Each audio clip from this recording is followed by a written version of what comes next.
초음파를 그날의 결과를 들으면 되는데 그날에 못 들으면 또 들으러 또 와야 돼. 세 번째로. 그럼 초음파를 들으러 와서 수술 날짜를 잡겠지. 수술해야 됩니다. 진단을 지으면. 그럼 몇 번 와? 4번 오는 거지. 입원하는 날까지. 그지? 근데 이거를 하루에 다 할 수 있다고. 안녕하세요. 외과 전문의 이성열입니다.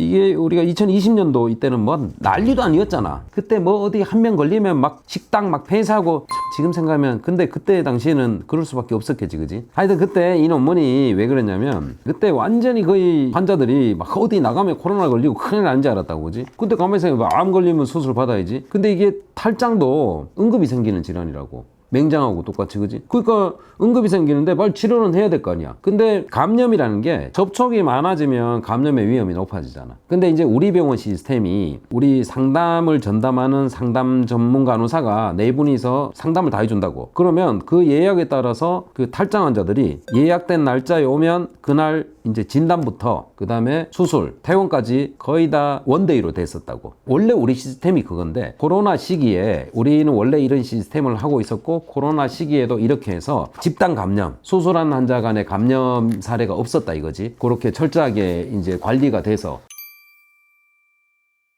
보통 수술하는 시스템이 어떠냐면 의사한테 진료를 가지. 내 증상이 이래요 그러면서 환자가 그럼 진료를 가면 진료과에서 환자 증상을 본 다음에 그 다음에 뭔가 영상 검사를 해야 될 수 있어. 그럼 그걸 또 다른 날짜에 잡는 경우가 대부분이라고. 뭐 초음파를 하든지 CT를 하든지, 그지? 그러면 처음에 진료를 보고 또 집에 갔다가 또 초음파 되는 날에 또 와. 그럼 초음파 되는 날에 초음파 찍고 초음파를 그날의 결과를 들으면 되는데 그날에 못 들으면 또 들으러 또 와야 돼. 세 번째로. 그럼 초음파를 들으러 와서 수술 날짜를 잡겠지. 수술해야 됩니다. 진단을 지으면. 그럼 몇 번 와? 4번 오는 거지. 입원하는 날까지, 그지? 근데 이거를 하루에 다 할 수 있다고. 근데 이거는 굉장히 이제 직원들 배치나 이런 게 굉장히 이제 고급스러워져야 되겠지. 병원의 역량도 돼야 되는 거고. 그래서 우리가 이렇게 하니까 코로나 시기에도 어른 나이에서 몇천 명을 했지, 우리가 수술을. 그렇게 했는데 다 안전했다고.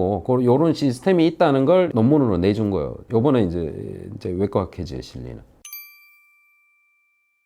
전염병이 유행할 때는 뭐 그런 증상이 조금이라도 있으면 웬만하면 이제 좀 병원을 근데 아프면 또 병원에 가야지. 자기가 감염된 것 같은데 아파. 그런데 병원에 안 가면 돼요? 아니잖아 그게. 그렇다고 좀 아프면 그냥 집에 있어라. 이것도 좀 그렇고, 그지? 그러니까 이게 뭔 가이드라인이 있을 수가 없는 거야. 그냥 조심하자 이거지 뭐. 환자들이 아픈데 뭐 병원에 올 때 뭘 조심해서 이게 있을 수가 없지.